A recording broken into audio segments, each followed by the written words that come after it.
ದೆಹಲಿಯಲ್ಲಿ ರಾಜ್ಯ ರಾಜಕೀಯ ರಂಗೇರಿದೆ. ಮೊನ್ನೆಯಷ್ಟೇ ದೆಹಲಿಯಲ್ಲಿ ಸಿಎಂ ಸಿದ್ದರಾಮಯ್ಯ ರಾಹುಲ್ ಗಾಂಧಿ ಭೇಟಿಯಾಗಿದ್ರು. ಇದರ ಬೆನ್ನಲ್ಲೇ ಡಿಸಿಎಂ ಡಿಕೆಶಿ ಎಐಸಿಸಿ ಅಧ್ಯಕ್ಷ ಮಲ್ಲಿಕಾರ್ಜುನ್ ಖರ್ಗೆಯನ್ನ ಭೇಟಿಯಾಗಿದ್ದಾರೆ. ಹೆಚ್ಚುವರಿ ಡಿಸಿಎಂ ಬಗ್ಗೆ ಮಾತಾಡಿದವರಿಗೆ ಹೈಕಮಾಂಡ್ನಿಂದ ವಾರ್ನಿಂಗ್ ನೀಡುವಂತೆ ಮನವಿ ಮಾಡಿದ್ದಾರೆ. ಪದೇ ಪದೇ ಇದೇ ಪ್ರಸ್ತಾಪಗಳಿಂದ ಎಲ್ರಿಗೂ ಮುಜುಗರ ಆಗ್ತಿದೆ. ಹೀಗಾಗಿ ಅಂತವರ ವಿರುದ್ಧ ಹೈಕಮಾಂಡ್ ಕ್ರಮ ಕೈಗೊಳ್ಳಿ, ಯಾರೂ ಈ ಬಗ್ಗೆ ಮಾತನಾಡದಂತೆ ಎರಡು ಬಣದ ಶಾಸಕರಿಗೆ ವಾರ್ನಿಂಗ್ ಕೊಡುವಂತೆ ಮನವಿ ಮಾಡಿದ್ದಾರೆ ಎನ್ನಲಾಗುತ್ತಿದೆ. ರಾಜ್ಯ ಕಾಂಗ್ರೆಸ್ನಲ್ಲಿ ಸಿಎಂ ಬದಲಾವಣೆ ಬಗ್ಗೆ ಚರ್ಚೆ ಜೋರಾಗಿ ನಡೀತಾ ಇದೆ. ಈ ಬಗ್ಗೆ ಪ್ರತಿಕ್ರಿಯೆ ನೀಡಿದ ಸಚಿವ ಜಮೀರ್ ಅಹ್ಮದ್, ಸದ್ಯಕ್ಕೆ ಸಿಎಂ ಸ್ಥಾನ ಖಾಲಿ ಇಲ್ಲ. ಸ್ವಾಮೀಜಿಯ ಅಭಿಪ್ರಾಯ ಅವರ ವೈಯಕ್ತಿಕವಾಗಿದೆ. ಈಗ ಸಿದ್ದರಾಮಯ್ಯ ಸಿಎಂ ಕುರ್ಚಿಯಲ್ಲಿ ಕೂತಿದ್ದಾರೆ. ಖಾಲಿ ಇರುವಾಗ ಚರ್ಚೆ ಮಾಡಬೇಕು. ಸ್ವಾಮೀಜಿ ಅಭಿಪ್ರಾಯ ತಪ್ಪು ಅನ್ನೋಕ್ಕಾಗಲ್ಲ. ಆದರೆ ಈಗಾಗಲೇ ಹೈಕಮಾಂಡ್ ಸಿದ್ದರಾಮಯ್ಯ ಸಿಎಂ ಅಂತ ತೀರ್ಮಾನ ಮಾಡಾಗಿದೆ. ಒಕ್ಕಲಿಗರು, ಲಿಂಗಾಯತರು, ದಲಿತರು ಕೇಳ್ತಿದ್ದಾರೆ. ನಮ್ಮದು ಹೈಕಮಾಂಡ್ ಪಕ್ಷ. ಹೈಕಮಾಂಡ್ ಹಾಕಿದ ಗೆರೆಯನ್ನ ನಾವ್ಯಾರೂ ದಾಟೋದಿಲ್ಲ ಅಂತ ಹೇಳಿದರು. ಕಾಂಗ್ರೆಸ್ ಹೈಕಮಾಂಡ್ ಮನ್ಸ್ ಮಾಡಿದ್ರೆ ಡಿಕೆಶಿ ಸಿಎಂ ಆಗ್ತಾರೆ ಅಂತ ಶಾಸಕ ಜಿಟಿಡಿ ಹೇಳಿದ್ದಾರೆ. ಹಿಂದೆ ಕಾಂಗ್ರೆಸ್ ವೀಕ್ ಆಗಿತ್ತು, ಆಗ ಸಿದ್ದರಾಮಯ್ಯ ಸ್ಟ್ರಾಂಗ್ ಆಗಿದ್ರು. ಆದರೆ ಈಗ ಕಾಂಗ್ರೆಸ್ ಹೈಕಮಾಂಡ್ ಸ್ಟ್ರಾಂಗ್ ಆಗಿದೆ. ಹೈಕಮಾಂಡ್ ನಿರ್ಧಾರಕ್ಕೆ ಬದ್ಧ ಅಂತ ಸಿಎಂ ಹೇಳಿದ್ದಾರೆ. ಹೈಕಮಾಂಡ್ ಮನ್ಸ್ ಮಾಡಿದ್ರೆ ಡಿಕೆಶಿ ಸಿಎಂ ಆಗ್ತಾರೆ ಅಂತ ಶಾಸಕ ಜಿಟಿ ದೇವೇಗೌಡ ಹೇಳಿದ್ದಾರೆ. ಒಕ್ಕಲಿಗ ಮಠದ ಶ್ರೀಗಳು ಡಿಕೆಶಿ ಮೇಲಿನ ಅಭಿಮಾನದಿಂದ ಹೇಳಿದ್ದಾರೆ. ಡಿಕೆಶಿ ಕಷ್ಟಪಟ್ಟಿದ್ದಾರೆ, ಅವರನ್ನ ಸಿಎಂ ಮಾಡಿ ಅಂತ ಕೇಳಿದ್ದಾರೆ. ಸಿದ್ದರಾಮಯ್ಯ ಸಿಎಂ ಆಗಬೇಕಿದ್ರೆ ಕುರುಬ ಸ್ವಾಮೀಜಿಗಳು ಆಗ್ರಹಿಸಲಿಲ್ವೇ? ಅದೇ ರೀತಿ ಡಿಕೆ ಮೇಲಿನ ಅಭಿಮಾನದಿಂದ ಶ್ರೀಗಳು ಮಾತಾಡಿದ್ದಾರೆ ಅಂತ ಜಿಟಿಡಿ ಹೇಳಿದ್ದಾರೆ.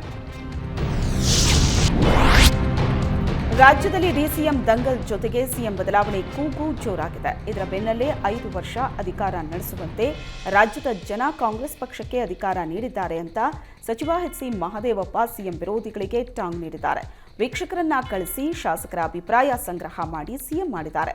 ಸದ್ಯ ರಾಜ್ಯದಲ್ಲಿ ಸಿಎಂ ಹುದ್ದೆ ಖಾಲಿ ಇಲ್ಲ, ಇದರ ಬಗ್ಗೆ ಚರ್ಚೆ ಅನವಶ್ಯಕ ಅಂತ ಹೇಳಿದ್ದಾರೆ.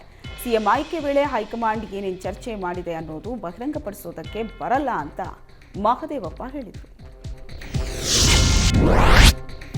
ಸಿಎಂ ಬದಲಾವಣೆ ವಿಚಾರ ಅಪ್ರಸ್ತುತ ಅಂತ ಪಂಚಮಸಾಲಿ ಪೀಠದ ವಚನಾನಂದ ಶ್ರೀ ಒಕ್ಕಲಿಗ ಶ್ರೀಗೆ ಟಾಂಗ್ ಕೊಟ್ಟಿದ್ದಾರೆ. ಸಿದ್ದರಾಮಯ್ಯ ಡಿಕೆಶಿ ನಡುವೆ ಉತ್ತಮ ಹೊಂದಾಣಿಕೆ ಇದೆ. ಸಿಎಂ ಬದಲಾವಣೆ ಚಿಂತನೆ ಮಾಡಬೇಕಿರೋದು ಹೈಕಮಾಂಡ್. ಸ್ವಾಮೀಜಿಗಳು ಹೇಳಿದ ತಕ್ಷಣ ಸಿಎಂ ಬದಲಾವಣೆ ಆಗೋದಿಲ್ಲ ಅಂತ ತಿರುಗೇಟು ನೀಡಿದ್ದಾರೆ. ಈಗ ಸಿದ್ದರಾಮಯ್ಯ ಸಿಎಂ ಬರೋ ದಿನಗಳಲ್ಲಿ ಡಿಕೆಶಿಗೆ ಅವಕಾಶ ಇದೆ. ಮುಂದಿನ ದಿನಗಳಲ್ಲಿ ಜಿ ಪರಮೇಶ್ವರ್, ಸತೀಶ್ ಜಾರಕಿಹೊಳಿ ಇದ್ದಾರೆ. ದಲಿತ ಸಿಎಂ ಅನ್ನೋ ಮಾತುಗಳನ್ನು ನಾವು ಕೇಳ್ತಾ ಇದ್ದೀವಿ. ಎಸ್ಸಿ ಎಸ್ಟಿ ಸಮುದಾಯಕ್ಕೂ ಪ್ರಾತಿನಿಧ್ಯ ಕೊಡಬೇಕಾಗತ್ತೆ. ಸಮಯ ಬಂದಾಗ ಲಿಂಗಾಯತರು ಸಿಎಂ ಆಗೋ ಯೋಗ ಬಂದೇ ಬರುತ್ತೆ ಎಂದಿದ್ದಾರೆ. ರಾಜ್ಯ ಸರ್ಕಾರದ ವಿರುದ್ಧ ಕೇಂದ್ರ ಸಚಿವ ಪ್ರಹ್ಲಾದ್ ಜೋಶಿ ವಾಗ್ದಾಳಿ ನಡೆಸಿದ್ದಾರೆ. ರಾಜ್ಯದಲ್ಲಿ ಅರಾಜಕತೆ ಸೃಷ್ಟಿಯಾಗಿದೆ. ಒಬ್ಬರ ವಿರುದ್ಧ ಒಬ್ಬರು ಹೇಳಿಕೆ ಕೊಡಿಸುತ್ತಿದ್ದಾರೆ. ಹೆಚ್ಚುವರಿ ಡಿಸಿಎಂ ಸೃಷ್ಟಿ ಅಂತ ಸಿಎಂ ತಮ್ಮ ಬಾಲಂಗೋಚಿಗಳಿಂದ ಹೇಳಿಸುತ್ತಿದ್ದಾರೆ. ಇತ್ತ ಸಿಎಂ ಅನ್ನೇ ಬದಲಾವಣೆ ಮಾಡಬೇಕು ಅಂತ ತಮ್ಮ ಹಿಂಬಾಲಕರಿಂದ ಡಿಸಿಎಂ ಹೇಳಿಸುತ್ತಿದ್ದಾರೆ. ರಾಜ್ಯ ಸರ್ಕಾರ ದಿಕ್ಕು ದಾರಿ ತಪ್ಪಿದೆ. ಪಕ್ಷದ ಹೈಕಮಾಂಡ್ ಕ್ರಮ ಅಂತ ಹೇಳ್ತಾರೆ. ಆದರೆ ಏನೇ ಹೇಳಿದ್ರೂ ಕ್ರಮ ಆಗ್ತಿಲ್ಲ. ಇಷ್ಟು ದಯನೀಯ ಸ್ಥಿತಿಗೆ ಕಾಂಗ್ರೆಸ್ ಬಂದಿದೆ. ಇದರ ಎಲ್ಲ ಪರಿಣಾಮ ರಾಜ್ಯದ ಆಡಳಿತದ ಮೇಲೆ ಆಗಿದೆ. ರಾಜ್ಯದಲ್ಲಿ ಆಡಳಿತ ನಿಷ್ಕ್ರಿಯಗೊಳ್ಳುತ್ತಿದೆ. ಅಧಿಕಾರಿಗಳಿಗೆ ಸರಿಯಾದ ನಿರ್ದೇಶನ ಕೊಡಲು ವಿಫಲವಾಗಿದ್ದಾರೆ. ಆಂತರಿಕ ಸಮಸ್ಯೆ ಬಗೆಹರಿಸಿಕೊಂಡು ಜನರ ಕಡೆ ಗಮನ ಹರಿಸಬೇಕು ಅಂತ ಹೇಳಿದರು. ಕಾಂಗ್ರೆಸ್ನಲ್ಲಿ ಭುಗಿಲೆದ್ದ ಹೆಚ್ಚುವರಿ ಡಿಸಿಎಂ ಹಾಗೂ ಸಿಎಂ ಬದಲಾವಣೆ ಕೂಗಿಗೆ ಸಂಸದ ಜಗದೀಶ್ ಶೆಟ್ಟರ್ ಟಾಂಗ್ ಕೊಟ್ಟಿದ್ದಾರೆ. ರಾಜ್ಯದಲ್ಲಿ ಸಿದ್ದರಾಮಯ್ಯ ಸಿಎಂ ಆದಾಗಿನಿಂದಲೂ ಸಿಎಂ ಬದಲಾವಣೆ ಬಗ್ಗೆ ಚರ್ಚೆ ಆಗ್ತಾ ಇದೆ. ಕಾಂಗ್ರೆಸ್ನ ಶಾಸಕರಲ್ಲೇ ಸರ್ಕಾರದ ಬಗ್ಗೆ ಅಸಮಾಧಾನ ಇದೆ. ಕಾಂಗ್ರೆಸ್ ಸರ್ಕಾರದಲ್ಲಿ ಒಳಬೇಗುದಿ ಹೆಚ್ಚಾಗ್ತಿದೆ. ಯಾವುದೇ ಸಮಯದಲ್ಲಿ ಏನಾದರೂ ಆಗ್ಬೋದು, ಸರ್ಕಾರ ಪತನವೂ ಆಗ್ಬೋದು ಅಂತ ವಾಗ್ದಾಳಿ ನಡೆಸಿದ್ದಾರೆ. ಕಾಂಗ್ರೆಸ್ ಪಕ್ಷದ ಶಾಸಕರಿಂದಲೇ ರಾಜ್ಯ ಸರ್ಕಾರ ಪತನವಾಗುತ್ತೆ ಅಂತ ಭವಿಷ್ಯ ನುಡಿದಿದ್ದಾರೆ. ಸಿಎಂ ಆಗಬೇಕು ಅನ್ನೋದು ಎಲ್ಲರಲ್ಲೂ ಆಸೆ ಇರೋದು ಸಹಜ. ಆದರೆ ಸಿಎಂ ಹುದ್ದೆಗೆ ಸಿದ್ದರಾಮಯ್ಯ ಒಬ್ಬರೇ ಫಿಟ್ ಅಂತ ತಾಂಡ ಅಭಿವೃದ್ಧಿ ನಿಗಮ ನೂತನ ಅಧ್ಯಕ್ಷ ಜಯದೇವ್ ನಾಯಕ್ ಸಿಎಂ ಪರ ಬಾತ್ಮೀಸಿದ್ದಾರೆ. ಸಿದ್ದರಾಮಯ್ಯ ಬಡವರ ಹಸಿವನ್ನ ನೀಗಿಸಿದ್ದಾರೆ. ಸಮರ್ಥವಾಗಿ ಉತ್ತಮ ಆಡಳಿತ ಮಾಡಿದ್ದಾರೆ. ಬಡವರು, ಹಿಂದುಳಿದವರು, ಶೋಷಿತರ ಧ್ವನಿಯಾಗಿದ್ದಾರೆ. ಇನ್ನು ಸಿಎಂ ಮಾಡೋ ವಿಚಾರ ಹೈಕಮಾಂಡ್ಗೆ ಬಿಟ್ಟದ್ದು. ಸದ್ಯ ಸಿಎಂ ಬದಲಾವಣೆ ಮಾಡೋದು ಸುಲಭದ ವಿಚಾರ ಅಲ್ಲ ಎಂದಿದ್ದಾರೆ. ಸ್ವಾಮೀಜಿಗಳು ರಾಜಕೀಯಕ್ಕೆ ಬರಬೇಡಿ ಅನ್ನೋ ಡಿಕೆಶಿ ಹೇಳಿಕೆಗೆ ಪ್ರಣವಾನಂದ ಸ್ವಾಮೀಜಿ ಆಕ್ರೋಶ ವ್ಯಕ್ತಪಡಿಸಿದ್ದಾರೆ. ಸ್ವಾಮೀಜಿಗಳು ಅವರ ಅಭಿಪ್ರಾಯ ವ್ಯಕ್ತಪಡಿಸುವಾಗ ಮಂತ್ರಿಗಳು, ರಾಜಕೀಯ ನಾಯಕರು ಅಪಮಾನ ಮಾಡಬಾರದು. ಅಪಮಾನ ಮಾಡೋದಾದರೆ ಮುಂದಿನ ದಿನಗಳಲ್ಲಿ ನೀವು ಮಠಕ್ಕೆ ಕಾಲಿಡಬೇಡಿ. ನೀವು ಮಾಡಿದ್ದೆಲ್ಲ ಸರಿ ಅಂತ ಒಪ್ಕೊಳ್ಳೋದಕ್ಕೆ ಸಮುದಾಯದ ಸ್ವಾಮೀಜಿಗಳು ಸಿದ್ಧರಿಲ್ಲ. ನೀವು ಧೈರ್ಯವಾಗಿ ಹೇಳಿ ಮಠಕ್ಕೆ ಕಾಲಿಡಲ್ಲ ಅಂತ. ಆಗ ನಾವು ರಾಜಕೀಯಕ್ಕೆ ಬರಲ್ಲ. ಚಂದ್ರಶೇಖರ ಸ್ವಾಮೀಜಿಗಳು ಹೇಳಿದಾಗ ಎಲ್ಲರೂ ಸ್ವಾಗತ ಮಾಡಿದ್ರು. ಒಂದು ಕಡೆ ಸ್ವಾಗತ ಮಾಡೋದು, ಮತ್ತೊಂದು ಕಡೆ ರಾಜಕೀಯಕ್ಕೆ ಬರಬೇಡ ಅಂತ ಹೇಳೋದು ಸರಿಯಲ್ಲ. ಇದು ಡಿಕೆ ಶಿವಕುಮಾರ್ ರಾಜಕೀಯ ಗಿಮಿಕ್ ಅಂತ ಕಿಡಿಕಾರಿದ್ರು. ಲೋಕಸಭೆಯಲ್ಲಿ ಕುಮಾರಸ್ವಾಮಿ ಗೆಲುವಿನಿಂದ ತೆರವಾದ ಚನ್ನಪಟ್ಟಣ ವಿಧಾನಸಭೆ ಕ್ಷೇತ್ರಕ್ಕೆ ಉಪಚುನಾವಣೆ ನಡೆಯಲಿದೆ.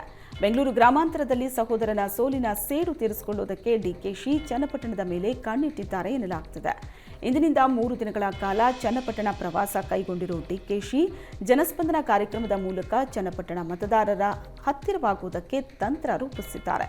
ಚನ್ನಪಟ್ಟಣವನ್ನು ಕಾಂಗ್ರೆಸ್ ತೆಕ್ಕೆಗೆ ಸೆಳೆಯಲು ಡಿಕೆಶಿ ಸ್ಪರ್ಧೆ ಫೈನಲ್ ಆಗಿದೆ ಎನ್ನಲಾಗುತ್ತಿದೆ. ಕಳೆದ 15 ದಿನಗಳಲ್ಲಿ ಡಿಕೆಶಿ 3ನೇ ಬಾರಿ ಚನ್ನಪಟ್ಟಣ ಪ್ರವಾಸ ಕೈಗೊಳ್ಳುತ್ತಿದ್ದಾರೆ.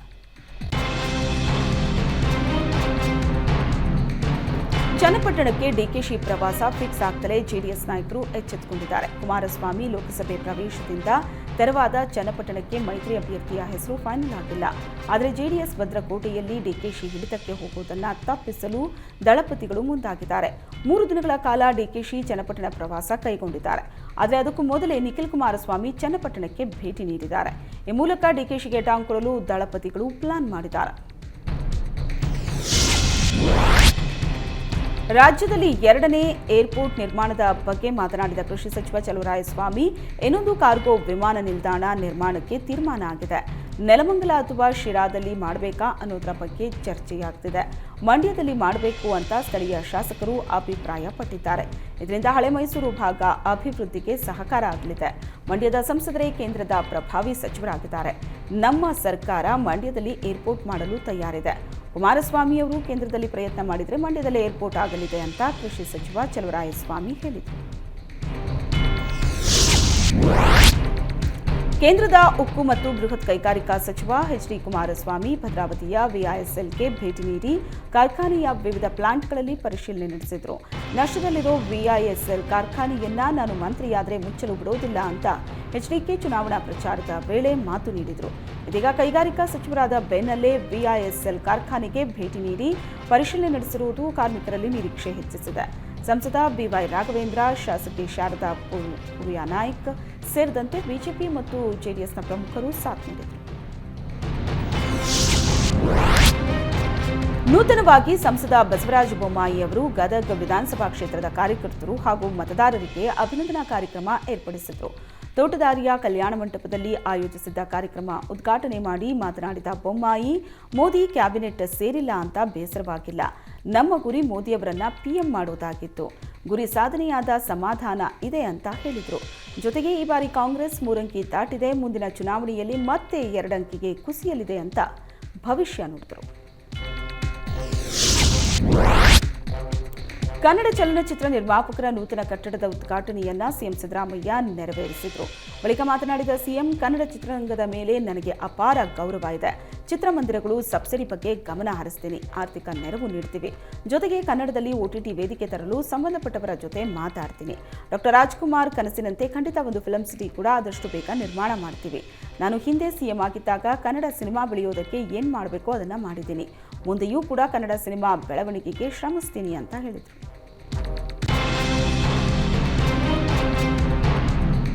ವಾಲ್ಮೀಕಿ ನಿಗಮದ ಅಕ್ರಮ ಪ್ರಕರಣದಲ್ಲಿ ನಾಗೇಂದ್ರ ಸಚಿವ ಸ್ಥಾನ ಕಳೆದುಕೊಂಡಿದ್ದಾರೆ. ಹೀಗಾಗಿ ಮಾಜಿ ಸಚಿವ ನಾಗೇಂದ್ರ ಆರೋಪ ಮುಕ್ತರಾಗಲಿ ಅಂತ ಹಾರೈಸಿ ನಾಗೇಂದ್ರ ಅಭಿಮಾನಿ ಕನಕ ಅನ್ನೋರು ತಿರುಪತಿಗೆ ಪಾದಯಾತ್ರೆ ಮೂಲಕ ತೆರಳಿ ತಿಮ್ಮಪ್ಪನಿಗೆ ಮುಡಿಸೇವೆ ಅರ್ಪಿಸಿದ್ದಾರೆ. ಸದ್ಯ ಅಕ್ರಮ ಪ್ರಕರಣದ ಸಂಬಂಧ ತನಿಖೆ ನಡೀತಾ ಇದ್ದು, ನೈತಿಕ ಹೊಣೆ ಹೊತ್ತು ನಾಗೇಂದ್ರ ತಮ್ಮ ಸಚಿವ ಸ್ಥಾನಕ್ಕೆ ರಾಜೀನಾಮೆ ನೀಡಿದ್ದಾರೆ. ತನಿಖೆ ನ್ಯಾಯಯುತವಾಗಿ ನಡೆದು ಈ ಪ್ರಕರಣದಲ್ಲಿ ತಮ್ಮ ನೆಚ್ಚಿನ ನಾಯಕ ಬಿ ನಾಗೇಂದ್ರ ಆರೋಪ ಮುಕ್ತರಾಗಿ ಹೊರಬರಲಿ, ಮತ್ತೊಮ್ಮೆ ಮಂತ್ರಿಯಾಗಲಿ ಅಂತ ದೇವರಲ್ಲಿ ಪ್ರಾರ್ಥನೆ ಮಾಡಿದ್ದಾರೆ. ಕೊಲೆ ಕೇಸ್ ಆರೋಪಿ ದರ್ಶನ್ ಪರವಾಗಿ ಒಂದಷ್ಟು ಜನ ದನಿ ಎತ್ತಿದ್ರು. ಸ್ಯಾಂಡಲ್ವುಡ್ನಲ್ಲಿ ದರ್ಶನ್ ಘಟನೆ ಖಂಡಿಸೋರ ಸಂಖ್ಯೆ ಕೂಡ ಹೆಚ್ಚಾಗಿದ್ದು, ನಟ ಜಗ್ಗೇಶ್ ಕೂಡ ಪರೋಕ್ಷವಾಗಿ ದರ್ಶನ್ಗೆ ಟಾಂಗ್ ಕೊಟ್ಟಿದ್ದಾರೆ. ನಿರ್ಮಾಪಕರ ಸಂಘದ ನೂತನ ಕಟ್ಟಡ ಉದ್ಘಾಟನೆ ವೇಳೆ ಮಾತನಾಡಿದ ಜಗ್ಗೇಶ್, ನಿರ್ಮಾಪಕರು ನಾಯಕನ ಹಿಂದೆ ಹೋಗಿ ಚಿತ್ರ ಮಾಡಬೇಡಿ, ಕತೆ ಹಿಂದೆ ಹೋಗಿ ಸಿನಿಮಾ ಮಾಡಿ. ನಾಯಕರ ಹಿಂದೆ ಹೋದಾಗಲೇ ನಿರ್ಮಾಪಕರಿಗೆ ಸಮಸ್ಯೆ ಅಂತ ದರ್ಶನ್ ಹೆಸರೇಳದೆ ಟಾಂಗ್ ಕೊಟ್ಟಿದ್ದಾರೆ. ಪೊಲೀಸ್ ಕಸ್ಟಡಿಯಲ್ಲಿದ್ದಾಗ ವಿಚಾರಣೆ ವೇಳೆ ಪವಿತ್ರ ಗೌಡ ಪಟ್ಟಣಗೆರೆ ಶೆಡ್ನ ಕಂಪ್ಲೀಟ್ ರಹಸ್ಯ ತೆರೆದಿಟ್ಟಿದ್ದಾಳಂತೆ.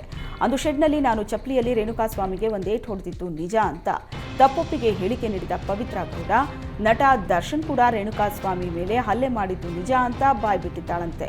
ನಟ ದರ್ಶನ್ ವಿರುದ್ಧವಾಗಿ ಪವಿತ್ರ ಗೌಡ ಹೇಳಿಕೆ ನೀಡಿದ್ದಾಳೆ. ನಾನು ಶೆಡ್ಗೆ ಹೋಗೋ ಮುನ್ನವೇ ದರ್ಶನ್ ಬಂದಿದ್ರು, ದರ್ಶನ್ ಶೆಡ್ನಲ್ಲೇ ಇದ್ರು ಅಂತ ಪೊಲೀಸ್ ಕಸ್ಟಡಿಯಲ್ಲಿದ್ದಾಗ ಪವಿತ್ರ ಗೌಡ ತಪ್ಪೊಪ್ಪಿಗೆ ಹೇಳಿಕೆ ನೀಡಿದ್ದು ಈಗ ದರ್ಶನ್ಗೆ ಮತ್ತಷ್ಟು ಸಂಕಷ್ಟ ತಂದಿಟ್ಟಿದೆ. ರಾಜ್ಯದಲ್ಲಿ ಡೆಂಗಿ ಅಬ್ಬರ ದಿನೇ ದಿನೇ ಹೆಚ್ಚಾಗ್ತಾ ಇದೆ. ಇತ್ತ ರಾಜಧಾನಿ ಬೆಂಗಳೂರಿನಲ್ಲಿ ಡೆಂಗ್ಯೂಗೆ ಮತ್ತೊಬ್ಬ ಯುವಕ ಬಲಿಯಾಗಿದ್ದಾನೆ. ಖಾಸಗಿ ಆಸ್ಪತ್ರೆಯಲ್ಲಿ ಚಿಕಿತ್ಸೆ ಪಡಿತಾ ಇದ್ದ 27 ವರ್ಷದ ಯುವಕ ಮೃತಪಟ್ಟಿದ್ದಾನೆ. ಡೆಂಗ್ಯೂ ಪಾಸಿಟಿವ್ ಜೊತೆಗೆ ಶುಗರ್ ಲೆವೆಲ್ನಲ್ಲಿ ಫ್ಲಕ್ಚುಯೇಟ್ ಸಮಸ್ಯೆ ಆಗ್ತಾ ಇತ್ತು. ರೋಗಿಗೆ ಪ್ಲೇಟ್ಲೆಟ್ಸ್ ಕೂಡ ಕಡಿಮೆ ಆಗಿತ್ತು. ಹೀಗಾಗಿ ಚಿಕಿತ್ಸೆ ಫಲಕಾರಿಯಾಗದೆ ಆಸ್ಪತ್ರೆಯಲ್ಲಿ ಯುವಕ ಮೃತಪಟ್ಟಿದ್ದಾನೆ. ವಿಜಯಪುರ ಜಿಲ್ಲೆಯ ಇಂಡಿ ತಾಲೂಕಿನ ಮಾರ್ಸನಹಳ್ಳಿ ಗ್ರಾಮದಲ್ಲಿ ಪಿಡಿಒ ಎಡವಟ್ಟಿಗೆ ಜನರು ಅಡ್ಡಾಡೋದಕ್ಕೂ ಪರದಾಡಬೇಕಾದ ಪರಿಸ್ಥಿತಿ ಉಂಟಾಗಿದೆ. ಗ್ರಾಮದ ರಸ್ತೆಗಳಲ್ಲಿ ಕಂದಕಗಳೇ ಸೃಷ್ಟಿಯಾಗಿದ್ದು, ಸರಿ ಮಾಡುವಂತೆ ಗ್ರಾಮಸ್ಥರು ಪಿಡಿಒ ಕುಲಕರ್ಣಿಗೆ ದೂರು ನೀಡಿದರು. ಆದರೆ ರಸ್ತೆ ಸರಿ ಮಾಡಬೇಕಿದ್ದ ಗ್ರಾಮ ಪಂಚಾಯಿತಿ ಅಧಿಕಾರಿಗಳು ಬೇಕಾಬಿಟ್ಟಿ ರಸ್ತೆ ಮೇಲೆ ಜಲ್ಲಿ ಮಣ್ಣು ಹಾಕಿ ಕೈ ತೊಳೆದುಕೊಂಡಿದ್ದಾರೆ. ಇತ್ತ ಗುಂಡಿಗಳನ್ನು ಮುಚ್ಚದೆ ನಿರ್ಲಕ್ಷ್ಯ ವಹಿಸಿದ್ದಾರೆ.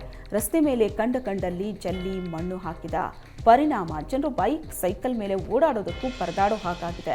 ಇದಕ್ಕೆ ಗ್ರಾಮ ಪಂಚಾಯತ್ ಡಿಪಿಒ ನಿರ್ಲಕ್ಷ್ಯವೇ ಕಾರಣ ಅಂತ ಗ್ರಾಮಸ್ಥರು ಆಕ್ರೋಶ ವ್ಯಕ್ತಪಡಿಸಿದ್ದಾರೆ.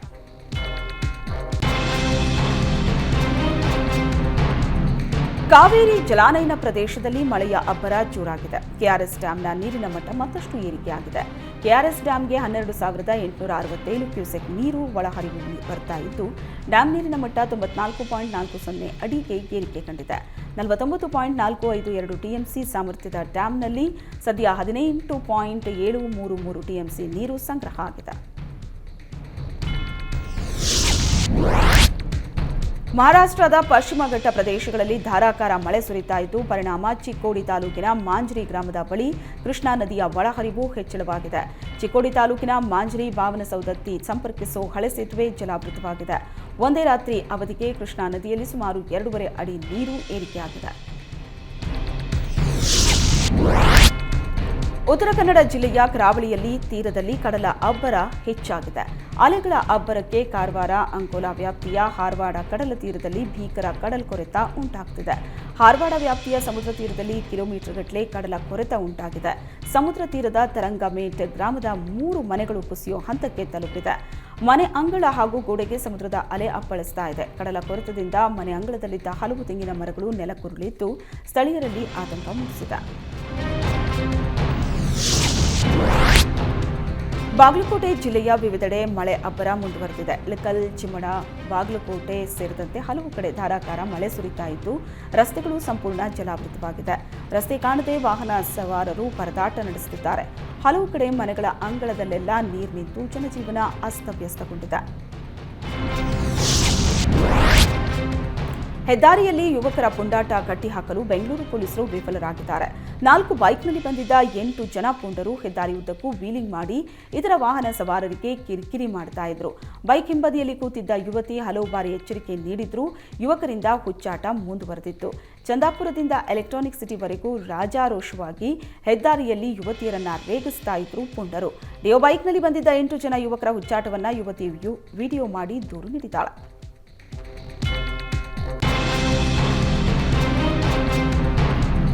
ಕೆಎಸ್ಆರ್ಟಿಸಿ ಬಸ್ ಹಾಗೂ ಕಾರಿನ ನಡುವೆ ಮುಖಾಮುಖಿ ಡಿಕ್ಕಿಯಾಗಿ ಕಾರ್ನಲ್ಲಿದ್ದ 2 ಸ್ಥಳದಲ್ಲಿ ಮೃತಪಟ್ಟಿರುವ ಘಟನೆ ಚನ್ನರಾಯಪಟ್ಟಣದ ಓಪಿನಹಳ್ಳಿ ಗೇಟ್ ಬಳಿ ನಡೆದಿದೆ. ಮಡಪ ಗ್ರಾಮದ ಮಂಜುನಾಥ್ ಮೃತ ದುರ್ದೈವಿಯಾಗಿದ್ದು, ಮತ್ತೋರ್ವನ ಗುರುತು ಪತ್ತೆಯಾಗಿಲ್ಲ. ಚನ್ನರಾಯಪಟ್ಟಣದ ಕಡೆಗೆ ತೆರಳುತ್ತಾ ಇದ್ದ ಕಾರಿಗೆ ಸಾರಿಗೆ ಬಸ್ಸು ಡಿಕ್ಕಿ ಹೊಡೆದಿದೆ. ಡಿಕ್ಕಿ ಹೊಡೆದ ರಭಸಕ್ಕೆ ಕಾರು ಬಸ್ಸಿನ ಒಳಗಡೆ ನುಗ್ಗಿದ್ದು, ಕಾರು ಮತ್ತು ಮೃತದೇಹ ಹೊರತೆಗೆಯುವುದಕ್ಕೆ ಪೊಲೀಸರು ಹರಸಾಹಸ ಪಡಬೇಕಾಯಿತು. ಬೆಳಗಾವಿಯ ರಾಯಭಾಗ ತಾಲೂಕಿನ ಇಟ್ನಾಳ ಗ್ರಾಮದಲ್ಲಿ ಎತ್ತು ಬರೋಬ್ಬರಿ 18 ಲಕ್ಷಕ್ಕೆ ಮಾರಾಟವಾಗಿದೆ. ಜವಾನಗೌಡ ರಂಗನಗೌಡ ಪಾಟೀಲ್ ಅನ್ನೋರಿಗೆ ಸೇರಿದ ಎತ್ತು ಅಚ್ಚರಿ ಬೆಲೆಗೆ ಮಾರಾಟವಾಗಿದ್ದು, ರೈತನ ಮುಖದಲ್ಲಿ ಮಂದಹಾಸ ಮೂಡಿದೆ.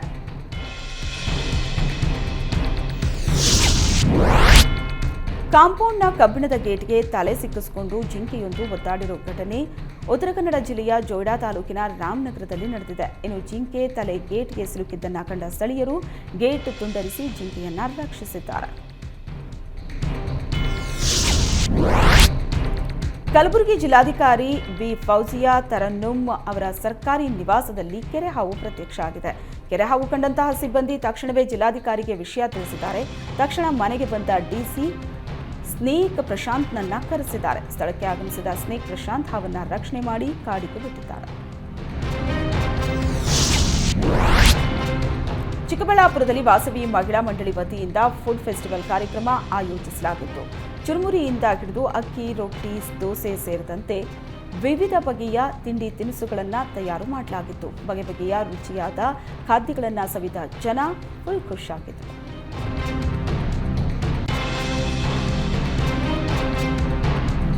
ರಾಜ್ಯದಲ್ಲಿ ಬೆಲೆ ಏರಿಕೆಗೆ ಜನರು ತತ್ತರಿಸಿದ್ದಾರೆ. ಇದರ ನಡುವೆ ಈಗಾಗಲೇ ಆರ್ಥಿಕ ಸಂಕಷ್ಟದಲ್ಲಿರುವ ಬಿಎಂಟಿಸಿಗೆ ಮತ್ತೆ ಬೆಲೆ ಏರಿಕೆ ಹೊರಬಿದ್ದಿದೆ. ಈಗಾಗಲೇ ಆದಾಯ ನಷ್ಟ, ಅಧಿಕ ಕಾರ್ಯಾಚರಣೆ ವೆಚ್ಚ, ನಿರ್ವಹಣೆ ವೆಚ್ಚದಿಂದ ನಷ್ಟಕ್ಕೆ ಸಿಲುಕಿ ಬಿಎಂಟಿಸಿ ಒತ್ತಾಡುತ್ತಿದೆ ಎನ್ನಲಾಗುತ್ತಿದೆ. ಇದೀಗ ಡೀಸೆಲ್ ದರ ಹೆಚ್ಚಳದಿಂದ ನಿತ್ಯ ಬಸ್ಗಳ ಕಾರ್ಯಾಚರಣೆ ಸವಾಲಾಗಿದೆ. ಡೀಸೆಲ್ ದರ ಹೆಚ್ಚಳದಿಂದ ಬಿಎಂಟಿಸಿಗೆ ನಿತ್ಯ 9 ರಿಂದ 10 ಲಕ್ಷ ಅಧಿಕ ಹೊರೆ ಉಂಟಾಗಿದೆ. ರಾಜಧಾನಿಯಲ್ಲಿ ಪ್ರತಿನಿತ್ಯ 5,500 ಬಸ್ಗಳ ಕಾರ್ಯಾಚರಣೆಗೆ 2.5 ಲಕ್ಷ ಲೀಟರ್ ಡೀಸೆಲ್ನ ಅಗತ್ಯ ಇದೆ. ಡೀಸೆಲ್ ದರ 3.5 ರೂಪಾಯಿ ಹೆಚ್ಚಳ ಮಾಡಿರುವುದರಿಂದ ಬಿಎಂಟಿಸಿಗೆ ಹೆಚ್ಚುವರಿ ಆರ್ಥಿಕ ಹೊರೆ ಉಂಟಾಗಿದೆ. ಆರ್ಥಿಕ ಹೊರೆಯಿಂದ ಬಿಎಂಟಿಸಿ ಕೂಡ ಟಿಕೆಟ್ ದರ ಹೆಚ್ಚಿಸುತ್ತಾ ಅನ್ನೋ ಅನುಮಾನ ಶುರುವಾಗಿದೆ. ಮಹಿಳೆಯ ಬಳಿ ಸಾಲ ಪಡೆದು ಹಿಂತಿರುಗಿಸದೆ ಸತಾಯಿಸ್ತಾ ಇದ್ದ ಬ್ಯಾಂಕ್ ಉದ್ಯೋಗಿಯನ್ನ ಕನ್ನಡ ಪ್ರಕಾಶ್ ಗ್ಯಾಂಗ್ ಕಿಡ್ನಾಪ್ ಮಾಡಿದ ಬಗ್ಗೆ ದೂರು ದಾಖಲಾಗಿದೆ. ಖಾಸಗಿ ಬ್ಯಾಂಕ್ ಉದ್ಯೋಗಿ ಮಂಜುಳಾ ಅನ್ನೋರ ಬಳಿ 8 ಲಕ್ಷ ಹಣ ಸಾಲವನ್ನು ಪಡೆದಿದ್ದ. ಆದರೆ ಸಾಲವನ್ನು ವಾಪಸ್ ನೀಡದೆ ಮಂಜುನಾಥ್ ಸತಾಯಿಸಿದ್ದ ಎನ್ನಲಾಗಿದೆ. ಇದರಿಂದ ಮಂಜುಳಾ ಹಾಗೂ ಕನ್ನಡ ಪರ ಸಂಘಟನೆ ಅಧ್ಯಕ್ಷ ಪ್ರಕಾಶ್ ಗ್ಯಾಂಗ್ ಮಂಜುನಾಥ್ನನ್ನ ಕಿಡ್ನಾಪ್ ಮಾಡಿದ್ದಾರೆ. ಬಳಿಕ ಮಂಜುನಾಥ್ಗೆ ಥಳಿಸಿ ಮನೆ ಹಾಗೂ ಆಸ್ತಿ ಪತ್ರ ಕಿತ್ಕೊಂಡಿದ್ದಾರೆ. ಮಂಜುನಾಥ್ನನ್ನ ಅಪಹರಿಸಿದ ದೃಶ್ಯ ಸಿಸಿ ಕ್ಯಾಮೆರಾದಲ್ಲಿ ಸೆರೆಯಾಗಿದೆ. ಕಿಡ್ನಾಪ್ ಗ್ಯಾಂಗ್ ವಿರುದ್ಧ ಶಂಕರ್ಪುರ ಪೊಲೀಸ್ ಠಾಣೆಯಲ್ಲಿ ಪ್ರಕರಣ ದಾಖಲಾಗಿದ್ದು, ಮಂಜುಳಾ, ಪ್ರಕಾಶ್, ಚಲಪತಿ ಸೇರಿದಂತೆ 6 ಜನರ ಮೇಲೆ ಎಫ್ಐಆರ್ ದಾಖಲಾಗಿದೆ. ಇದೇ ಜುಲೈ 30ರಿಂದ ಮಂಡ್ಯದಲ್ಲಿ ಮೈ ಶುಗರ್ ಕಾರ್ಖಾನೆ ಕಾರ್ಯಾರಂಭವಾಗಲಿದೆ. ಇದರ ಬೆನ್ನಲ್ಲೇ ಇಂದು ಮೈ ಶುಗರ್ ಕಾರ್ಖಾನೆ ಆವರಣದಲ್ಲಿ ಗಣಪತಿ ಹೋಮ, ವಿಶೇಷ ಪೂಜೆ ನಡೆಸಲಾಯಿತು. ಪೂಜೆ ಬಳಿಕ ಜಿಲ್ಲಾ ಉಸ್ತುವಾರಿ ಸಚಿವ ಚಲವರಾಯಸ್ವಾಮಿ ಬಾಯ್ಲರ್ ಅಗ್ನಿ ಸ್ಪರ್ಶ ಮಾಡುವ ಮೂಲಕ ಚಾಲನೆ ನೀಡಿದರು. ಈ ವೇಳೆ ಸಚಿವರಿಗೆ ಶಾಸಕ ಗಣಿಕ ರವಿಕುಮಾರ್ ಸೇರಿದಂತೆ ಹಲವರು ಸಾಥ್ ನೀಡಿದರು. ವೃದ್ಧೆಯಿಂದ ಗುತ್ತಿಗೆ ಪಡೆದು ವ್ಯವಸಾಯ ಮಾಡ್ತಾ ಇದ್ದವರೇ ಜಮೀನು ನುಂಗುವುದಕ್ಕೆ ಯತ್ನಿಸಿದ ಘಟನೆ ಬೆಳಗಾವಿಯಲ್ಲಿ ನಡೆದಿದೆ. ಬೆಳಗಾವಿಯ ಬೈಲಹೊಂಗಲದ ವಣ್ಣೂರು ಗ್ರಾಮದ ವೃದ್ಧೆಯ ಜಮೀನನ್ನ ಅದೇ ಗ್ರಾಮದ ಸಹೋದರರು ನುಂಗಿ ಹಾಕಿದ್ದಾರೆ. ವಣ್ಣೂರಿನ ಭೀಮಪ್ಪ ಕಾವಿ ಸಹೋದರರಿಂದ ಜಮೀನು ಒತ್ತುವರಿ ಆರೋಪ ಕೇಳಿಬಂದಿದೆ. ಬೆಳಗಾವಿ ಮೂಲದ ಗಿರಿಜಾಬಾಯಿ ಮಹಾರಾಷ್ಟ್ರದಲ್ಲಿ ನೆಲೆಸಿದ್ದಾರೆ. ಹೀಗಾಗಿ ತಮ್ಮ 4 ಎಕರೆ ಜಮೀನನ್ನ ಭೀಮಪ್ಪ ಮತ್ತು ಶಿವರಾಯ್ ಗುತ್ತಿಗೆ ನೀಡಿದ್ರು. ಈಗ ಗುತ್ತಿಗೆ ಪಡೆದ ಜಮೀನನ್ನ ವೃದ್ಧೆ ನಕಲಿ ಆಧಾರ್ ಕಾರ್ಡ್ ಹಾಗೂ ದಾಖಲೆ ಸೃಷ್ಟಿಸಿ ತಮ್ಮ ಹೆಸರಿಗೆ ಮಾಡಿಕೊಂಡಿರೋ ಆರೋಪ ಕೇಳಿಬಂದಿದೆ. ವೃದ್ಧೆ ತಮ್ಮ ಜಮೀನಿನ ಪಹಣಿ ತೆಗೆಸಿದಾಗ ಕೃತ್ಯ ಬೆಳಕಿಗೆ ಬಂದಿದೆ. ನರೇಂದ್ರ ಮೋದಿ 3ನೇ ಬಾರಿ ಪ್ರಧಾನಿಯಾಗಿ ಅಧಿಕಾರ ವಹಿಸಿಕೊಂಡ ಬಳಿಕ ಮತ್ತೆ ಮನ್ ಕಿ ಬಾತ್ ಕಾರ್ಯಕ್ರಮವನ್ನು ಪುನರಾರಂಭಿಸಿದ್ದಾರೆ. ಲೋಕಸಭೆಯಲ್ಲಿ ಎನ್ಡಿಎ ಒಕ್ಕೂಟವನ್ನು ಮರು ಆಯ್ಕೆ ಮಾಡಿದ್ದಕ್ಕೆ ಮತದಾರರಿಗೆ ಧನ್ಯವಾದ ಅರ್ಪಿಸಿದರು.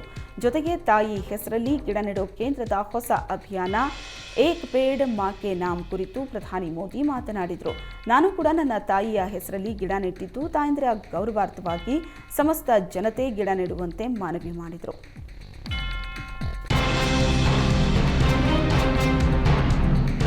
ಬಿಜೆಪಿ ರಾಷ್ಟ್ರಾಧ್ಯಕ್ಷರಾಗಿ ಜೆಪಿ ನಡ್ಡಾ ಅವರ ಅವಧಿ ಮತ್ತೆ 6 ತಿಂಗಳು ವಿಸ್ತರಣೆಯಾಗುವ ಸಾಧ್ಯತೆ ಇದೆ. 2024ರ ಜನವರಿಯಲ್ಲೇ ನಡ್ಡಾ ಅವಧಿ ಮುಕ್ತಾಯಗೊಂಡಿದ್ದು ಲೋಕಸಭೆ ಚುನಾವಣೆ ಕಾರಣ ವಿಸ್ತರಿಸಲಾಗಿತ್ತು. ಇದೀಗ ಇದೇ ವರ್ಷದ ಅಂತ್ಯಕ್ಕೆ ಮಹಾರಾಷ್ಟ್ರ, ಜಾರ್ಖಂಡ್, ಹರಿಯಾಣ ಮತ್ತು ಜಮ್ಮು ಕಾಶ್ಮೀರದ ವಿಧಾನಸಭೆ ಚುನಾವಣೆಗಳು ನಿಗದಿಯಾಗಿರೋ ಕಾರಣ ಪಕ್ಷದ ನಾಯಕತ್ವ ಬದಲಾವಣೆಗೆ ವರಿಷ್ಠರಿಗೆ ಮನಸ್ಸಿಲ್ಲ ಎನ್ನಲಾಗಿದೆ. ಜೊತೆಗೆ ನಡ್ಡಾ ನಾಯಕತ್ವಕ್ಕೆ ಎಲ್ಲೆಡೆ ಮೆಚ್ಚುಗೆ ಇರೋದ್ರಿಂದ ಸದ್ಯಕ್ಕೆ 6 ತಿಂಗಳ ಮಟ್ಟಿಗೆ ನಡ್ಡಾ ಅವರನ್ನೇ ರಾಷ್ಟ್ರಾಧ್ಯಕ್ಷರಾಗಿ ಮುಂದುವರಿಸೋ ಸಾಧ್ಯತೆ ಇದೆ. ಲೋಕಸಭೆಯಲ್ಲಿ ಸ್ಪೀಕರ್ ಆಯ್ಕೆ ಬಳಿಕ ಉಪಸ್ಪೀಕರ್ ಆಯ್ಕೆಯ ಕಸರತ್ತು ನಡೀತಾ ಇದೆ. ಸ್ಪೀಕರ್ ಸ್ಥಾನಕ್ಕೆ ನಡೆದ ಚುನಾವಣೆಯಲ್ಲಿ ಸಂಸದ ಕೋಡಿಕುನ್ನಿಲ್ ಸುರೇಶ್ ನಿಲ್ಲಿಸಿ ವಿಪಕ್ಷ ಇಂಡಿಯಾ ಮೈತ್ರಿಕೂಟ ಸಾಂಕೇತಿಕ ಹೋರಾಟ ನಡೆಸಿತ್ತು. ಇದೀಗ ಉಪಸ್ಪೀಕರ್ ಹುದ್ದೆಗೆ ಚುನಾವಣೆ ನಡೆದರೆ ಅಯೋಧ್ಯೆಯ ಫೈಜಾಬಾದ್ ಕ್ಷೇತ್ರದ ಸಂಸದ ಅವಧೇಶ್ ಪ್ರಸಾದ್ರನ್ನ ಕಣಕ್ಕಿಳಿಸಲು ಪ್ಲಾನ್ ರೂಪಿಸಿದೆ. ನೂತನ ಸಂಸದರ ಪ್ರಮಾಣ ವಚನದ ಬಳಿಕ ಇಂದಿನಿಂದ ಸಂಸತ್ತಿನ ಕಲಾಪ ಪುನರಾರಂಭವಾಗುತ್ತದೆ. ಅನೇಕ ವಿಷಯಗಳನ್ನು ಮುಂದಿಟ್ಟುಕೊಂಡು ಮೋದಿ ಸರ್ಕಾರದ ವಿರುದ್ಧ ಸಮರ ಸಾರಲು ವಿಪಕ್ಷ ಸಜ್ಜಾಗಿದೆ. ನೀಟ್ ನೆಟ್ ಪರೀಕ್ಷೆ, ಪ್ರಶ್ನೆ ಪತ್ರಿಕೆ ಸೋರಿಕೆ, ರೈಲು ಅಪಘಾತ, ವಿಮಾನ ನಿಲ್ದಾಣಗಳ ಮೇಲ್ಛಾವಣಿ ಕುಸಿತ ಹಾಗೂ ಹಣದುಬ್ಬರಗಳಂತಹ ಸಮಸ್ಯೆಗಳ ಕುರಿತು ವಿಪಕ್ಷಗಳು ಸರ್ಕಾರವನ್ನು ತರಾಟೆಗೆ ತೆಗೆದುಕೊಳ್ಳುವುದಕ್ಕೆ ರಣತಂತ್ರ ರೂಪಿಸಿದೆ. ಬಿಹಾರದ ಸರಣಿ ಸೇತುವೆ ಕುಸಿತದ ಹಿಂದೆ ವಿರೋಧಿಗಳ ಷಡ್ಯಂತ್ರ ಇದೆ ಅಂತ ಕೇಂದ್ರ ಸಚಿವ ಜಿತನ್ ರಾಮ್ ಮಾಂಝಿ ಆರೋಪಿಸಿದ್ದಾರೆ. ಸೇತುವೆಗಳು ಕುಸಿದಿರುವುದು ಕಳವಳಕಾರಿ ವಿಷಯ, ಆದರೆ ಇದರ ಹಿಂದೆ ಸರ್ಕಾರಕ್ಕೆ ಮಾನಹಾನಿ ಮಾಡೋ ಪಿತೂರಿ ಇದೆ. 2 ತಿಂಗಳ ಹಿಂದೆ ರಾಜ್ಯದಲ್ಲಿ ಸೇತುವೆಗಳು ಕುಸಿದು ಬೀಳೋ ಯಾವುದೇ ಘಟನೆಗಳನ್ನು ನಾವು ನೋಡಿರಲಿಲ್ಲ. ಈಗ ಸೇತುವೆಗಳು ನಿರಂತರವಾಗಿ ಕುಸಿತಾ ಇದೆ. ಸರ್ಕಾರವನ್ನ ಅವಮಾನಿಸಲು ಕೆಲವು ಜನರು ಸಂಚು ಹೂಡಿದ್ದಾರೆ ಅಂತ ಕಿಡಿಕಾರಿದರು. ಭಾರತೀಯ ಸೇನೆಯ ನೂತನ ಮುಖ್ಯಸ್ಥರಾಗಿ ಲೆಫ್ಟಿನೆಂಟ್ ಜನರಲ್ ಉಪೇಂದ್ರ ದ್ವಿವೇದಿ ಅವರು ಅಧಿಕಾರ ವಹಿಸಿಕೊಂಡಿದ್ದಾರೆ. ಜನರಲ್ ಮನೋಜ್ ಪಾಂಡೆ ಅವರು ಮೇ 30ರಂದು ನಿವೃತ್ತರಾಗಬೇಕಿತ್ತು. ಆದರೆ ಸರ್ಕಾರ ಹೆಚ್ಚುವರಿಯಾಗಿ ಜೂನ್ 30ರವರೆಗೆ ಸೇವೆ ಸಲ್ಲಿಸಲು ಅವರಿಗೆ ಅವಕಾಶ ನೀಡಿತ್ತು. ಇದೀಗ ಮನೋಜ್ ಪಾಂಡೆ ನಿವೃತ್ತಿ ಹೊಂದಿದ್ದು, ಜನರಲ್ ಉಪೇಂದ್ರ ದ್ವಿವೇದಿ ಅವರು ಪಾಕ್ ಚೀನಾ ವಿರುದ್ಧ ಕಾರ್ಯಾಚರಣೆಗಳ ನೇತೃತ್ವ ವಹಿಸಿಕೊಂಡಿದ್ದಾರೆ.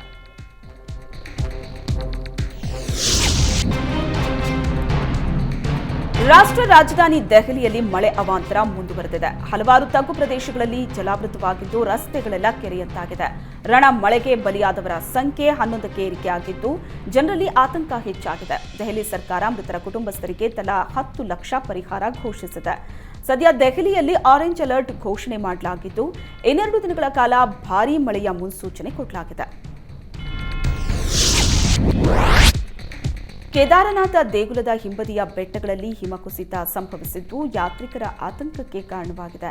ನಿನ್ನೆ ಮುಂಜಾನೆ 5 ಗಂಟೆಗೆ ಹಿಮಕುಸಿತ ಆಗಿದ್ದು, ಅದೃಷ್ಟವಶಾತ್ ಯಾವುದೇ ಹಾನಿ ಹಾಗೂ ಸಾವು ನೋವು ಸಂಭವಿಸಿಲ್ಲ. ಬೆಟ್ಟದಿಂದ ಹಿಮಕುಸಿತವಾದ ಪರಿಣಾಮ ಧೂಳು ಆವರಿಸಿದೆ. ಈ ಬಗ್ಗೆ ರುದ್ರಪ್ರಯಾಗದ ಹಿರಿಯ ಪೊಲೀಸ್ ವರಿಷ್ಠಾಧಿಕಾರಿ ಮಾಹಿತಿ ಹಂಚಿಕೊಂಡಿದ್ದಾರೆ. ಮಧ್ಯಪ್ರದೇಶದ ಧಾರ್ ಜಿಲ್ಲೆಯ ವಿವಾದಿತ ಕಮಲ್ ಮೌಲಾ ಮಸೀದಿಯ ಉತ್ಖನನ ಮುಕ್ತಾಯಗೊಂಡಿದ್ದು, ಒಟ್ಟು 1710 ಅವಶೇಷಗಳು ಪತ್ತೆಯಾಗಿದೆ. ವಿವಾದಿತ ಕಮಲ್ ಮೌಲಾ ಮಸೀದಿಯ ಪ್ರಾಂಗಣದಲ್ಲಿ ಸಮೀಕ್ಷೆ ನಡೆಸುವಂತೆ ಭಾರತೀಯ ಪುರಾತತ್ವ ಇಲಾಖೆಗೆ ಹೈಕೋರ್ಟ್ ಆದೇಶ ನೀಡಿತ್ತು. ಸದ್ಯ ಸಮೀಕ್ಷೆ ಮುಕ್ತಾಯಗೊಂಡಿದ್ದು, ಸರಸ್ವತಿ, ಗಣೇಶ, ಕೃಷ್ಣ, ಮಹಾದೇವ, ಬ್ರಹ್ಮ ಹಾಗೂ ಹನುಮಂತನ ವಿಗ್ರಹಗಳು ಸೇರಿ 39 ಭಗ್ನ ಹಿಂದೂ ವಿಗ್ರಹಗಳು ಪತ್ತೆಯಾಗಿದೆ.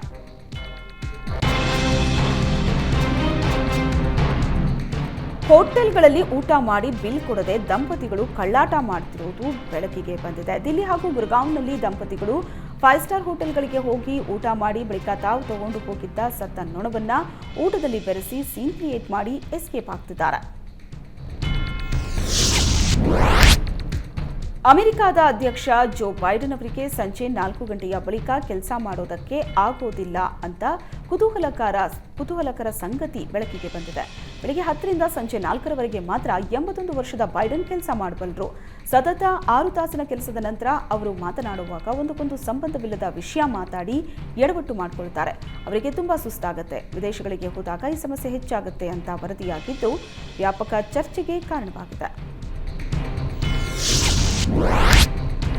ಜುಲೈ 4ರಂದು ಬ್ರಿಟನ್ ಸಂಸತ್ ಚುನಾವಣೆ ನಡೆಯಲಿದ್ದು, ಹಾಲಿ ಪ್ರಧಾನಿ ಋಷಿ ಸುನಕ್ ಟೆಂಪಲ್ ರನ್ ನಡೆಸುತ್ತಿದ್ದಾರೆ.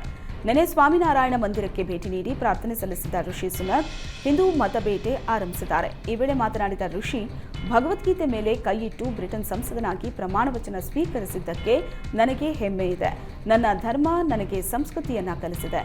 ಹಿಂದೂ ಧರ್ಮವೇ ನನಗೆ ಸ್ಫೂರ್ತಿ ಅಂತ ಹೇಳಿದ್ದಾರೆ.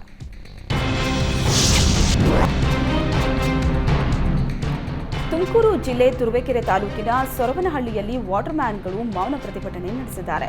10 ತಿಂಗಳಿಂದ ವೇತನ ಕೊಡದಿದ್ದಕ್ಕೆ ನೀರು ವಿತರಣೆ ಕೆಲಸ ಸ್ಥಗಿತಗೊಳಿಸಿ ಪ್ರತಿಭಟನೆ ನಡೆಸಿದರು. ನಿನ್ನೆಯಿಂದ 12ಕ್ಕೂ ಹೆಚ್ಚು ವಾಟರ್ ಮ್ಯಾನ್ಗಳು ಸೊರವನಹಳ್ಳಿ ಗ್ರಾಮ ಪಂಚಾಯಿತಿ ಎದುರು ಮೌನ ಪ್ರತಿಭಟನೆ ನಡೆಸಿ ಆಕ್ರೋಶ ವ್ಯಕ್ತಪಡಿಸಿದರು. ರಿಪೇರಿ ಮಾಡೋ ವೇಳೆಯಲ್ಲಿ ಮೊಬೈಲ್ ಬ್ಲಾಸ್ಟ್ ಆಗಿದೆ. ಕೊಪ್ಪಳದ ಬಸ್ ನಿಲ್ದಾಣದ ಎದುರು ಇರೋ ಜಗದಂಬ ಮೊಬೈಲ್ ಕೇರ್ನಲ್ಲಿ ಈ ಘಟನೆ ನಡೆದಿದೆ. ಡಿಸ್ಪ್ಲೇ ರಿಪೇರಿಗೆ ಬಂದಿದ್ದ ಮೊಬೈಲ್ ಅನ್ನ ಬಿಚ್ಚೋ ವೇಳೆ ಮೊಬೈಲ್ ಬ್ಲಾಸ್ಟ್ ಆಗಿದೆ. ಬ್ಲಾಸ್ಟ್ ಆಗ್ತಲೇ ಮೊಬೈಲ್ನಲ್ಲಿ ಬೆಂಕಿ ಕಾಣಿಸಿಕೊಂಡಿದೆ. ಕೂಡಲೇ ಎಚ್ಚೆತ್ತ ಮೊಬೈಲ್ ಶಾಪ್ ಮಾಲೀಕ ಬೆಂಕಿ ನಂದಿಸಿದ್ದಾನೆ. ಮೊಬೈಲ್ ಬ್ಲಾಸ್ಟ್ ದೃಶ್ಯ ಸಿಸಿ ಕ್ಯಾಮೆರಾದಲ್ಲಿ ಸೆರೆಯಾಗಿದೆ. ಮೈಸೂರು ಜಿಲ್ಲೆಯಲ್ಲಿ ಟಿ ನರಸೀಪುರ ತಾಲೂಕಿನ ರಾಮೇಗೌಡನಪುರದಲ್ಲಿ ಆತಂಕ ಸೃಷ್ಟಿಸಿದ್ದ ಚಿರತೆ ಕೊನೆಗೂ ಬೋನಿಕ್ಕಿದೆ. ರಾಮೇಗೌಡನಪುರ ರೈತ ಗುರುಪಾದಸ್ವಾಮಿ ಅನ್ನೋರ ತೋಟದಲ್ಲಿ ಇಟ್ಟಿದ್ದ ಬೋನಿನಲ್ಲಿ 3 ವರ್ಷದ ಹೆಣ್ಣು ಚಿರತೆ ಸೆರೆಯಾಗಿದೆ. ಗ್ರಾಮದಲ್ಲಿ ಹಲವು ದಿನಗಳಿಂದ ಸಾಕು ಪ್ರಾಣಿಗಳ ಮೇಲೆ ದಾಳಿ ನಡೆಸ್ತಾ ಇತ್ತು. ಚಿರತೆ ಸೆರೆಗೆ ಗ್ರಾಮಸ್ಥರು ಆಗ್ರಹಿಸಿದ್ರು. ಸ್ಥಳೀಯರ ಒತ್ತಾಯದಿಂದ ಅರಣ್ಯ ಇಲಾಖೆ ಗ್ರಾಮದ ತೋಟವೊಂದರಲ್ಲಿ ಬೋನ್ ಇಡಲಾಗಿತ್ತು. ಅರಣ್ಯ ಇಲಾಖೆ ಇಟ್ಟಿದ್ದ ಬೋನಿಗೆ ಚಿರತೆ ಬಿದ್ದಿದ್ದು ಗ್ರಾಮಸ್ಥರಲ್ಲಿ ಕೊಂಚ ಆತಂಕ ಕಡಿಮೆ ಆದಂತಾಗಿದೆ. ಅತ್ತಿಗೆ ತಂಗಿ ಮದುವೆಗೆ ನಿರಾಕರಿಸಿದ್ದಕ್ಕೆ ಯುವಕ ಆತ್ಮಹತ್ಯೆ ಮಾಡಿಕೊಂಡಿರೋ ಘಟನೆ ಲಿಂಗಸುಗೂರಿನ ಕನಸಾವಿ ಗ್ರಾಮದಲ್ಲಿ ನಡೆದಿದೆ. ಸಂತೋಷ್ ಆತ್ಮಹತ್ಯೆ ಮಾಡಿಕೊಂಡ ಮೃತ ದುರ್ದೈವಿ. ಅಣ್ಣನ ಮದುವೆಯಲ್ಲಿ ಪರಿಚಯ ಆದ ಅತ್ತಿಗೆ ತಂಗಿಯನ್ನ ಸಂತೋಷ್ ಪ್ರೀತಿಸ್ತಾ ಇದ್ದ. ಅತ್ತಿಗೆ ತಂಗಿಯನ್ನ ಮದುವೆ ಆಗೋ ಬಗ್ಗೆ ಸಂತೋಷ್ ಮನೆಯಲ್ಲಿ ಕೇಳಿದ್ದಾನೆ. ಆದರೆ ಮನೆಯವರು ಈ ಮದುವೆಗೆ ನಿರಾಕರಿಸಿದ್ದಾರೆ. ಇದರಿಂದ ಮನನೊಂದು ಮನೆಯಲ್ಲೇ ಫ್ಯಾನ್ಗೆ ನೇಣು ಹಾಕೊಂಡು ಆತ್ಮಹತ್ಯೆಗೆ ಶರಣಾಗಿದ್ದಾನೆ. ನಿಯಂತ್ರಣ ಕಳ್ಕೊಂಡ ಕಾರು ರಸ್ತೆ ಡಿವೈಡರ್ ಮೇಲೇರಿ ವಿದ್ಯುತ್ ಕಂಬಕ್ಕೆ ಡಿಕ್ಕಿಯಾಗಿರೋ ಘಟನೆ ದಕ್ಷಿಣ ಕನ್ನಡದ ಬೆಳ್ತಂಗಡಿ ತಾಲೂಕಿನ ಉಜಿರೆಯಲ್ಲಿ ನಡೆದಿದೆ. ಅಪಘಾತದ ತೀವ್ರತೆಗೆ ಕಾರು ನಜ್ಜುಗುಜ್ಜಾಗಿದ್ದು ಕಾರು ಚಾಲಕ ಮೃತಪಟ್ಟಿದ್ದಾನೆ. ಉಜಿರೆ ನಿವಾಸಿ ಪ್ರಜ್ವಲ್ ಅಪಘಾತದಲ್ಲಿ ಮೃತಪಟ್ಟ ದುರ್ದೈವಿ. ಗಂಭೀರವಾಗಿ ಗಾಯಗೊಂಡಿದ್ದ ಪ್ರಜ್ವಲ್ನನ್ನ ಸ್ಥಳೀಯರು ಆಸ್ಪತ್ರೆಗೆ ಸೇರಿಸಿದ್ರು. ಚಿಕಿತ್ಸೆ ಫಲಕಾರಿಯಾಗದೆ ಕಾರು ಚಾಲಕ ಪ್ರಜ್ವಲ್ ಮೃತಪಟ್ಟಿದ್ದಾನೆ.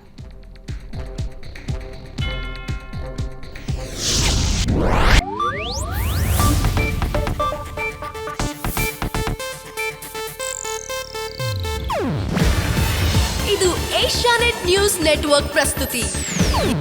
ನೀವು ನೋಡ್ತಿದ್ದೀರಾ ಏಷ್ಯಾನೆಟ್ ಸುವರ್ಣ ನ್ಯೂಸ್.